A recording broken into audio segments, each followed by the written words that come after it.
Doctor साहब, Pakistan peoples party और मुस्लिम league नून के दरमियान बढ़ती हुई सियासी कशीदगी कम करने के लिए बैकडोर जो है राब्ते हैं उसमें भी तेज़ी आ गई है। ये तो तलातुम है मुल्क के अंदर, और ये अब कहीं तो थमेगा जाके कहीं ना कहीं। इस तरह तो मुल्क नहीं चल सकता कि आप सिक्योरिटी चैलेंजेस और मैं बात इकोनॉमी के आपके इश्यूज़, और इकोनॉमी के इश्यूज़ तब तक ठीक नहीं होंगे जब तक आपका कोई रूल ऑफ लॉ या अकाउंटेबिलिटी स्टेबिलिटी नहीं आती। अच्छा, ये कहीं ना कहीं तो इसने रुकना है ना। ये इस तरह से एक अफरा तफरी के मामला तो नहीं चल सकते। दो टेलीफोन कॉल्स बड़ी इंपॉर्टेंट हुई हैं पिछले 24 घंटों में, मेरा ख्याल है। वहाँ से यहाँ से हम शुरू करते हैं। पहली टेलीफोन कॉल तो हमने कल की गुफ्तगू में उसका सरसरी सा तज़किरा किया था, और वो प्रेसिडेंट ट्रंप और ब्राज़ील के लुला दा सिल्वा के दरमियान में थी। अच्छा, ये कौन सा ब्राज़ील है? ये वो ब्राज़ील है जो कि ज़ाहिर है कि ब्रिक्स का बड़ा इम्पोर्टेंट रुकन है, और उसके जो साबिक सदर हैं वहाँ के जेयर बोल्सोनारो, हम काफ़ी डिटेल में डिस्कस कर चुके हैं कि उनको सज़ा 27 साल की सुना दी। तो ब्राज़ील में वो प्रेसिडेंट ट्रंप ने कहा था कि उसको आप रिहा करें, और उसकी विच हंटिंग हो रही है। ब्राज़ील ने उनको 27 साल की सज़ा सुना दी साबिक सदर को। ये वो हैं जिन्होंने इलेक्शंस को तस्लीम करने से इनकार कर दिया था, और काफ़ी वहाँ पे घिराव जलाओ, इमारतों को आग लगा दी थी। खुद ये बैठे हुए थे अमेरिका में। अमेरिका का इनका विजिट वीज़ा ख़त्म हो गया था, इनको वापस लैंड करना पड़ गया था, और गिरफ्तार कर लिया गया था। और ट्रायल हुआ, और जब ट्रायल चल रहा था तो उसी वक्त जो प्रेसिडेंट ट्रंप ने कहा था कि इसको रिहा करो, ब्राज़ील ने कहा था हमारे अंदरूनी मामला हैं ये। तो उसके बाद प्रेसिडेंट ट्रंप ने 50% टैरिफ आयद कर दिए थे। अब ये हुआ कि प्रेसिडेंट ट्रंप जो है उन्होंने टेलीफोन किया, वीडियो कॉल पे उनकी बात हुई, और ये 30 मिनट की गुफ्तगू जो है ये बड़ी इंपॉर्टेंट है प्रेसिडेंट ट्रंप की और ब्रिक्स के बी ब्राज़ील लुला दा सिल्वा के दरमियान। अच्छा, इसमें जो प्रेसिडेंट ट्रंप ने उसके बाद जो सोशल ट्रूथ पे लिखा है वो बड़ा इंटरेस्टिंग है। सेकंड अगर हम दिखा सकें, this morning I had very good telephone call with President Lula of Brazil. We discussed many things, but it was mostly focused on the economy and trade. ज़ाहिर है वो टैरिफ्स के ऊपर ही बात हुई। Between our two countries, we will be having further discussions and will get together in not too distant future, both in Brazil and United States. I enjoyed the call. Our countries will do very well together. अच्छा, ये तो president Trump ने उसके बाद गुफ्तगू हुई, और president Trump ने सोशल ट्रूथ पे उसकी डिटेल्स को डाल दिया। अच्छा, जो ब्राज़ील के प्रेसिडेंट लुला हैं उन्होंने भी एक्स के ऊपर अपना इस टेलीफोन कॉल की डिटेल्स डाली, लेकिन फ़र्क ये है कि उसमें उन्होंने यहाँ से स्टार्ट यहाँ से किया। अगर हम ये फर्स्ट स्लाइड देखें, this morning I received a call from president Trump, यानी मुझे कॉल प्रेसिडेंट ट्रंप ने मुझे कॉल की है। मतलब ये ब्राज़ील के प्रेसिडेंट ने ये बताया कि मुझे कॉल की है, भाई ऐसा नहीं कि मैंने की, उनकी कॉल है ये। 30 मिनट तक हमने गपशप लगाई, और ये है कि हमारी बड़ी अच्छी केमिस्ट्री है। इनकी छोटी सी मुलाकात हुई थी यूनाइटेड नेशंस की जनरल असेंबली में, और ये है कि 201 साल पुराने ताल्लुकात हैं दोनों मुल्कों की डेमोक्रेसीज़ में। और उसमें फिर कहते हैं कि मैंने बताया कि ब्राज़ील जो है G20 में इसके 3 मुल्कों में से एक है जो कि सरप्लस जिसके मामलात हैं, और प्रेसिडेंट ट्रंप से मैंने कहा कि 40% जो टैक्स है इसको ख़त्म किया जाए। और उन्होंने सेक्रेटरी मार्को रूबियो की जिम्मेदारी लगाई कि फॉलोअप करें, और वाइस प्रेसिडेंट जो हैं इनके जेराल्डो एल्कमिन, उनकी जिम्मेदारी यहाँ से इन्होंने 3 लोगों की जिम्मेदारी लगाई कि वो हम करेंगे, और इन पर्सन मुलाकात होगी जल्दी।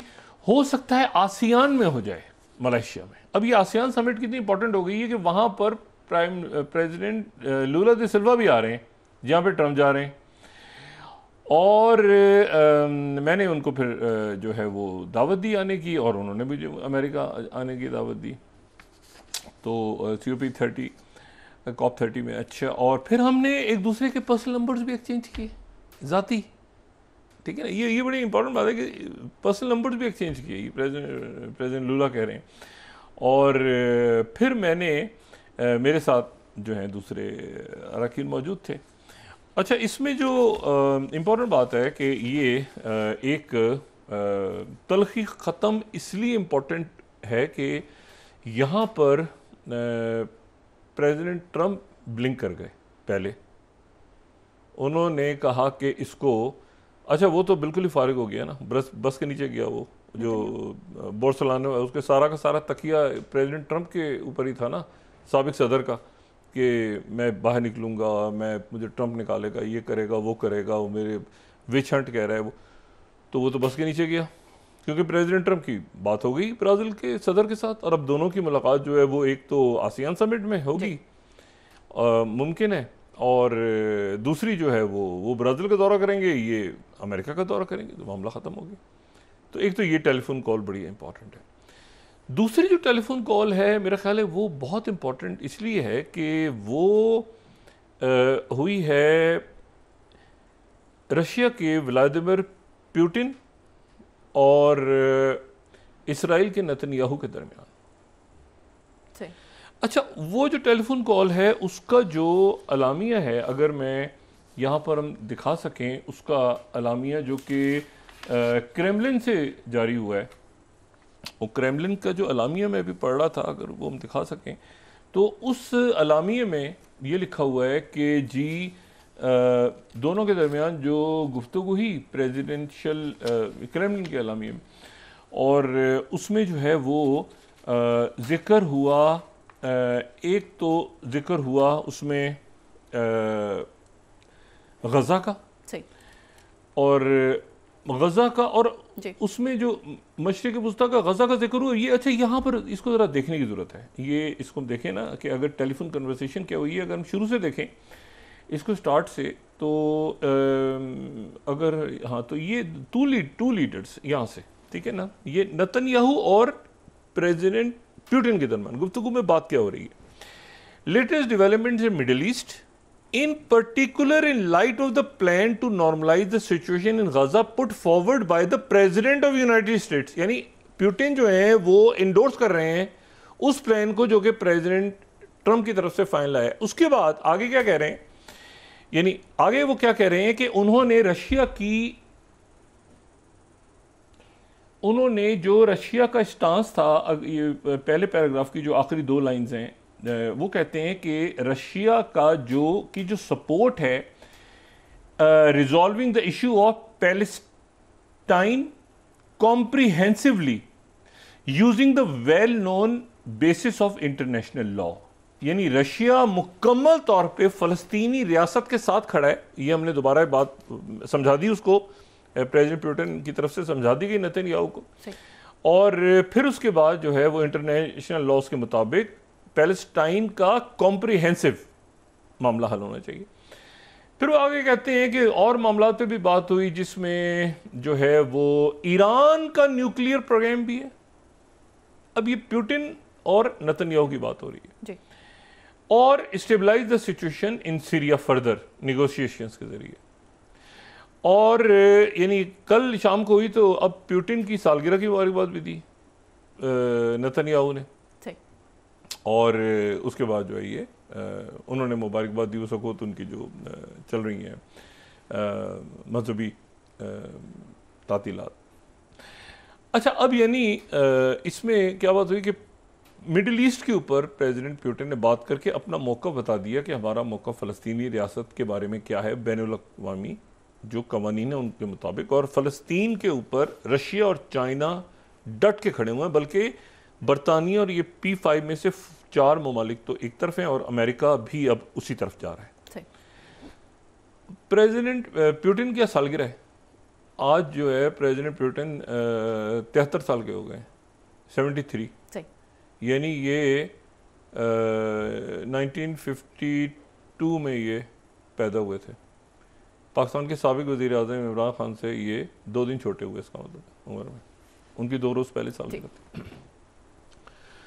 अच्छा, तो आज जो है वो 7 अक्टूबर, और 2 साल उस दरिंदगी को जो कि वहाँ पे पहले हमास ने, ज़ाहिर है कि हमास की तरफ से एक हमला हुआ इसराइल पे और ये रमाली बना लिए गए, और तब से लेके 7 अक्टूबर 2023 से लेके 7 अक्टूबर 2025 आ गया, और इस दौरान मैं अल जज़ीरा की फिगर्स अगर यहाँ कोट करूँ तो 67,000 अगर हम देखें 67,000 डेथ्स हुई हैं, जो 20,000 बच्चे हैं और हर 33 में से एक बच्चा है, और 1,69,000 जो हैं वो लोग शदीद ज़ख्मी हैं और कई जो हैं वो माजूर हो गए इनमें से, और 10,800 जो हैं वो गिरफ्तार हैं और बदतरीन हालात में उनको इसराइल की जेलों में रखा गया है, जिसमें 87 विमेन और 450 बच्चे और 3,629 जो हैं वो बग़ैर किसी मुकदमे के।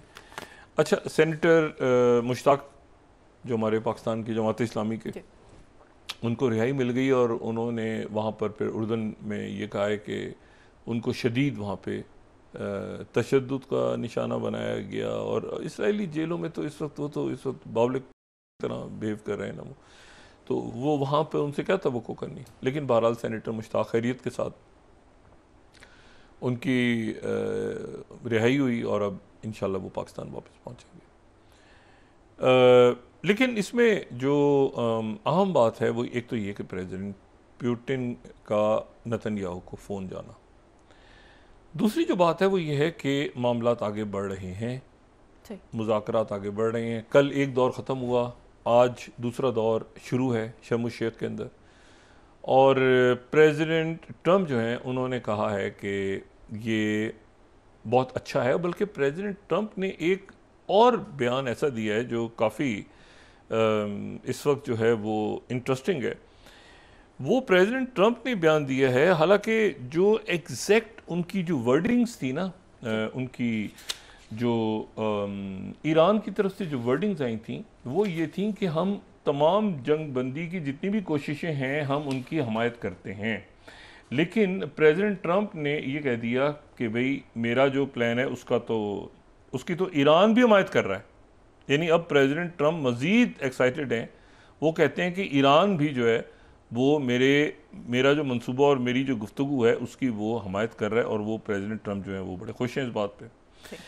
अच्छा, यहाँ पर जो मामलात हैं इस वक्त वो ये है कि जो लेटेस्ट बात चल रही है इनकी, वो डेलीगेशन वगैरह वित्कॉफ ये सारे पहुँच गए।